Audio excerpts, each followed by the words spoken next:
Михаил Михаиловски од кикбоксинг клубот Асо Делчево го освои второто место на државното првенство во кикбоксинг, каде се надпреваруваше во дисциплината лајт контакт. Најголемиот успех кој досега го постигнал Михаил е златниот медал кој го освои на минатогодишното државно првенство. Учествував на државното првенство во кикбокс во дисциплината лајт контакт. Јас се надпреварував од Западна Македонија. Колку време тренираш, да ми кажеш од каде ти се роди љубовта за кикбоксот? Јас исто така кога гледав на телевизија програми со кикбокс, исто така тренирам 2 години и ми се роди од таму љубовта за кикбоксот. Што имаш следно за задача, каде ќе се надпреваруваш, некое следно надпреварување кое е во блиските да ги се одржи? На 9 мај во Хрватска исто така имаме европско првенство во кикбокс, исто така можеби ќе се надпреварувам во лајт контакт.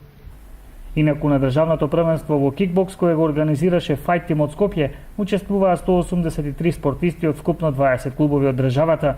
Најуспешни представници од Источна Македонија беа Елена Стојчевска и Павел Стојчевски како дел на кикбоксинг клубот Асо Делчево, кои ги освоија првите места во дисциплината Point Fight до 25, односно 70 килограми, како и штипјаните кои се дел од кикбоксинг клубот Гладиатор, Жарко Арсовски кој беше прв во Point Fight за сениори до 89 килограми, Божидар Јанков и Викторија Варадинова, кои го освоја првото место во кадетска конкуренција до 52, односно 57 килограми, како и Никола Карамфиловски, кој исто така како дел од кикбоксинг клубот Гладиатор беше прв во дисциплината лајт контакт до 46 килограми.